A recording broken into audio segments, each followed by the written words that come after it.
event number 3 in our list of events that happened during the Kennedy administration concerning civil rights, 1963, the SCLC versus Birmingham Police. Now, it was in 1963 that Dr. Martin Luther King Jr. and the Southern Christian Leadership Conference had planned another peaceful demonstration, and it was going to happen in Birmingham, Alabama also. And the purpose behind the peaceful demonstration is they wanted to end segregation in the city of Birmingham, which is going to be kind of an interesting concept. Okay? So Dr. Martin Luther King Jr. and the SCLC had planned another peaceful demonstration in 1963 to try and end segregation in the city of Birmingham, Alabama. The trouble was they were trying to end something that was actually legal. It was legal to segregate by law in the city of Birmingham. So it makes it a little bit tougher to try to get somebody to change something that's legal. So at that time in history, segregation was actually legal in Birmingham and legally enforced by local authorities there. So they can't win for losing, you see what I mean?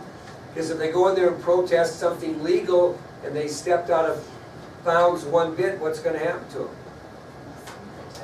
Well, maybe attacked, but they're going to get arrested, right? So even though knowing that, because they would be protesting a legal act looking for change, Dr. King insisted that this desegregation drive be peaceful. He's very much into the peaceful, non-violent approach. So, knowing what they're probably getting themselves into, on April 12th of 1963, Dr. King and nearly 50 other protesters led a demonstration on what holiday? April 12th. Good Friday.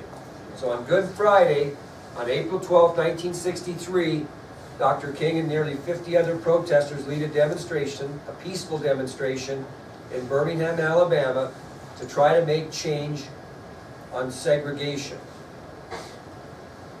Well, just as I mentioned, nearly all of the 50 peaceful protesters were arrested, including Dr. King, Ralph Abernathy, who we talked about yesterday, it's in that picture, Fred Shuttleworth. These guys had started the SCLC, all got arrested because they are protesting something legal. Now this actually would be the 13th time that Dr. King had been arrested during his peaceful demonstrations of the civil rights movement to this point. He'd already been arrested 12 other times, so this would be lucky number 13 for him. Now these guys did not care much for him. We said yesterday he had a lot of enemies. After they arrested him, they threw Dr. King into solitary confinement immediately. Threw him into solitary confinement. They didn't want him around any of these other allies of yours, so they threw him into solitary confinement. Now, to make matters even worse, he was denied access to his lawyers and was not allowed to see his wife or have any contact with her. So Dr. King was denied access to his lawyers and allowed no contact with his wife. Hello, dear. Hi. Glad to see you. Well, he's sitting there all by himself, and shortly after he was arrested and put into solitary confinement, one of his friends smuggled in, not something to break him out, smuggled in a copy of the April 12th Birmingham newspaper. Smuggled him in a copy of the April 12th Birmingham newspaper.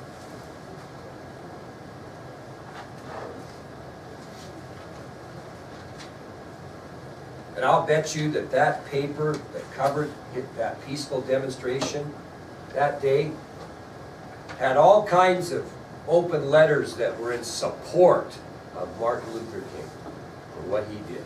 Actually, the newspaper included many criticisms, including one open letter, and this letter was written by 8 local Christian and Jewish religious leaders who basically criticized what King had done. So shortly after his arrest, a friend smuggled in a copy of an April 12th Birmingham newspaper to Dr. King. He opened it up and read the newspaper, and in the newspaper included an open letter, which is a letter someone can put in a paper. And that open letter was written by 8 local Christian and Jewish religious leaders who were very critical of what King had done in Birmingham that day, saying what he had done was wrong. Well, somebody writes a letter to the editor, so to speak, about me, about how poor I run this class and how this trip to DC is disorganized. What might be my first reaction if I read that in the letter to the editor? I might respond, right? Well, even though he was isolated in his jail cell, King began on working on a response. He's going to respond to that criticism.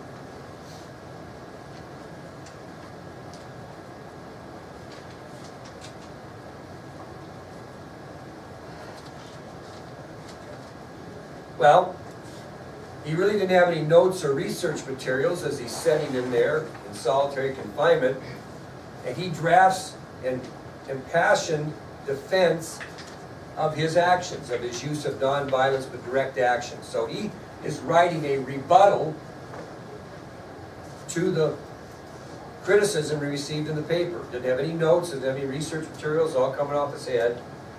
And he drafts a very passionate defense of his use of nonviolence but direct actions. Now, he did have a pencil to write with, but he wasn't afforded a lot of paper.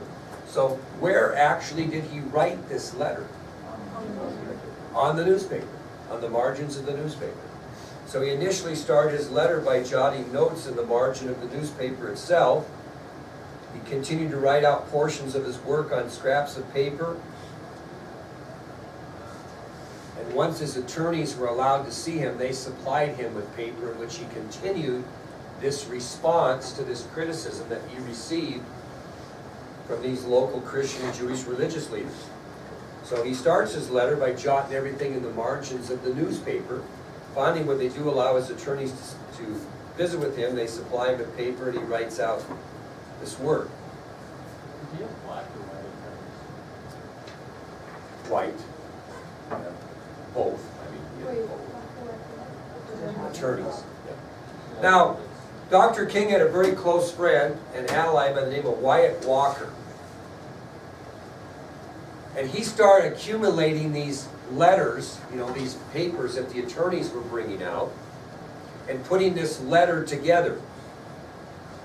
And when he got done, Dr. King got done, Wyatt had put together a 21 double-spaced type pages by the time he got done. You see what I'm saying? He was writing it, and then he was giving it to his attorneys who were giving it to Walker, who was then putting it into a typed format.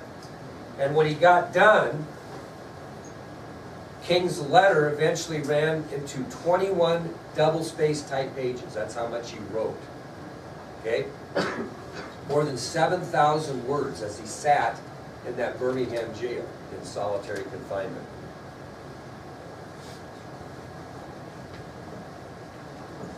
Where did King, according to historians, draw his inspiration for the letter from? The likes of St. Augustine. He also used Socrates. He also used Thomas Jefferson. And he also used, ironically, then Chief Justice of the Supreme Court, Earl Warren. Those were the inspirations, the people that he drew inspiration from when he wrote this 7,000 word, 21 double-spaced typed page letter in response to the criticism that he received while he was in jail. And this document, once put together by Wyatt Walker, would go down into American history as, quote, a letter from a Birmingham jail. Yeah. St. Augustine was one that he got inspiration from. Socrates. He also received inspiration from Thomas Jefferson during his writings. And also Chief Justice of the Supreme Court, Earl Warren. He respected Earl Warren. This document would go down into American history as a letter from a Birmingham jail. And I have basically given you a copy of that today.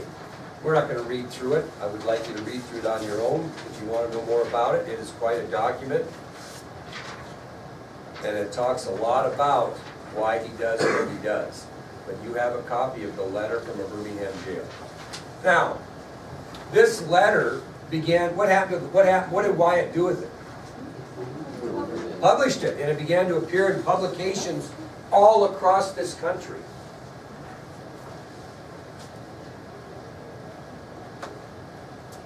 And Ken, this is a little bit later, but Dr. King eventually used this letter as a basis for a book he wrote entitled Why We Can't Wait, which actually didn't get released until July of 1964. But if you have that book, Why We Can't Wait, which is difficult to find, he used the letter from a Birmingham jail as an inspiration for that book. Well, King was finally released from jail on April 20th, 1963, like 8 days after the protest. It was actually 4 days after he wrote the letter.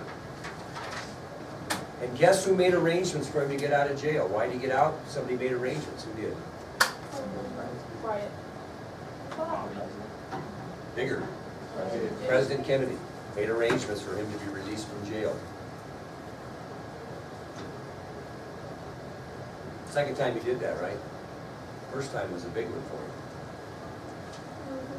Well, 2 weeks after he was released, on May 3rd, 1963, they decided that they again would do a peaceful demonstration to try to end segregation. But this time, the SCLC was joined by more than 1,000 black school children who actually left school to join in the demonstration. So 2 weeks after he was released on May 3rd, 1963, the SCLC was joined by more than 1,000 black school children who got out of school that day to join in on the demonstration. And this demonstration became known in American history, the Civil Rights Movement, as the famed Children's Crusade. Children's Crusade.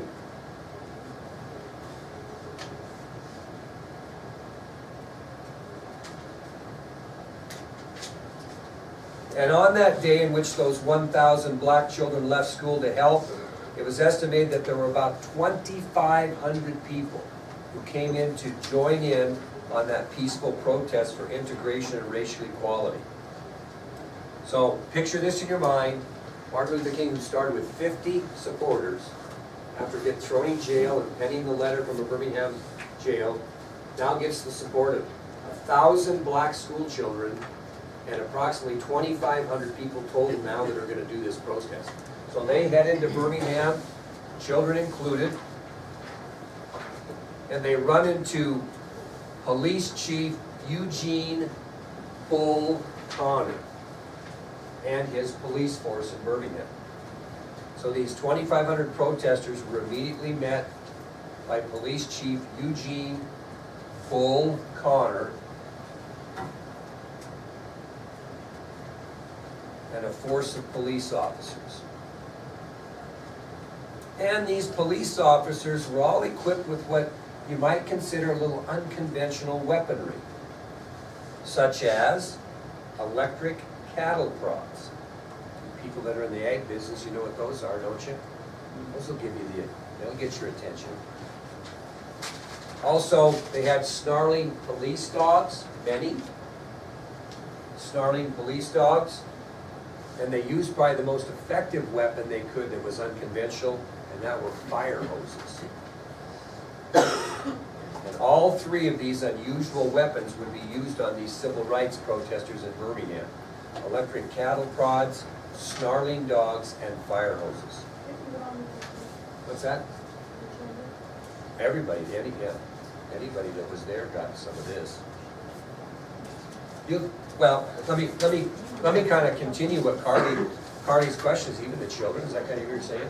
Well, that evening, television news programs across the nation revealed the scenes of the fire hoses knocking down these school children and dogs attacking. I mean, I've never been hit by a fire hose at full pressure, but it would be an interesting thing.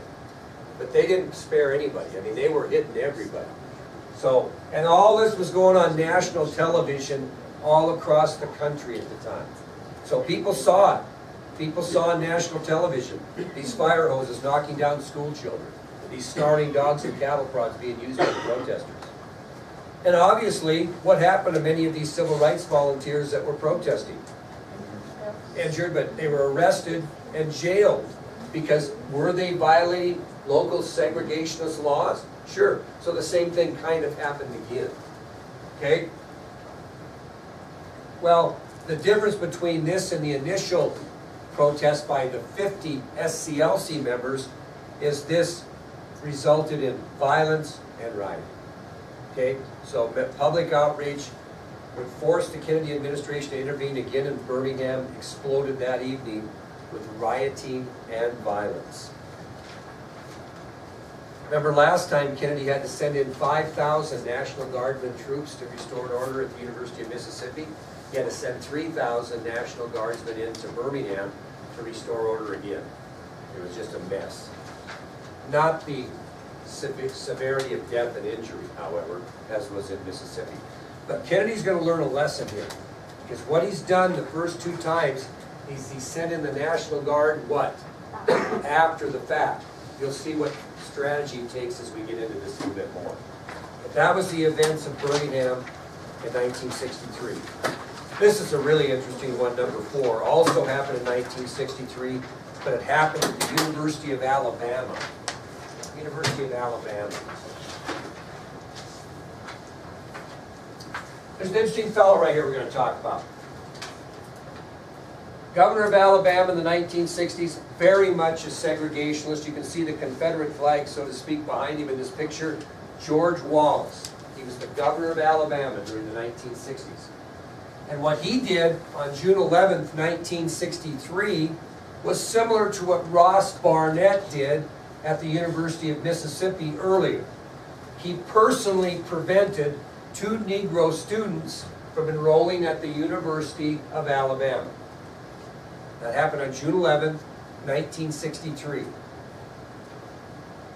And on June 11th, 1963, Alabama Governor George Wallace personally prevented 2 Negro students from enrolling at the University of Alabama. Now, this is kind of crazy, and you guys are maybe we're going to watch this at the end of the year, but how many of you seen Forrest Gump? Okay, do you remember when Forrest Gump said, they said, what's going on? They said, not going to let these coons, not going to let the coons into the school. Do you remember that? Well, that's what the history about this was. He was talking about this event. Coons, we used to chase them under the porch or whatever. But that, when we watch Forrest Gump, there's so many historic references, it's not even funny. This is what he was talking about. Yeah, we'll watch at the end of the year. Now listen up. The seriousness of this was a lot different than before with the governor of Mississippi, because Wallace actually stood in front of Foster Auditorium on the campus at the University of Alabama and publicly promised, quote, segregation in the state of Alabama today, tomorrow, and forever. He stood right up in the front of Foster Auditorium at the University of Alabama, publicly in front of national television, and stated that he would promise, quote, segregation in the state of Alabama today, tomorrow, and forever. And he promised segregation in the state of Alabama today, tomorrow, and forever. Now this vision of Wallace standing in the school house door became known in civil rights history as, quote, the stand in the schoolhouse door. When he stood, I kind of said that wrong. When he stood in front of Foster Auditorium and made that comment in front of the front door of Foster Auditorium that he would promise segregation in the state of Alabama today, tomorrow, and forever, this stand by Governor Wallace became known in civil rights history as the stand in the schoolhouse door. Again, who stood up and took action? Who stepped in? President Kennedy. Now, what Kennedy did, this is very important you know, that he sent Deputy Attorney General Nicholas Katzenbach to the University of Alabama. Kennedy sent Deputy Attorney General Nicholas Katzenbach to the University of Alabama. Along with Deputy Attorney General Nicholas Katzenbach, Kennedy also sent federal marshals and members of the Alabama National Guard to the University of Alabama. And they confronted Governor George Wallace as he's standing in the schoolhouse door. This is where Kennedy's going to take a little more proactive approach. He's already got federal marshals and the National Guard there. He's not waiting. Here's a picture and a signature of Nicholas Katzenbach, the Attorney General, stamped at the schoolhouse door, and you can see where he is letting Governor Wallace know that he will not deny admission to these two Negro students. And you can see Wallace standing in front of Foster Auditorium. You can see the National Guard. You can see the Deputy Attorney General. I'll pass that around. Yes? So, if the National Guard was from Alabama, did they have to respond to even if they report subdivision? The President is the Commander-in-Chief. So the Governor has no control over it. He does to a point, but obviously the President supersedes anything there. So even though they don't believe in it, they do it because they're under orders, yeah. Okay? It wasn't like today where people question that type of thing, yeah. So then what was like was the law on the side of the governor at the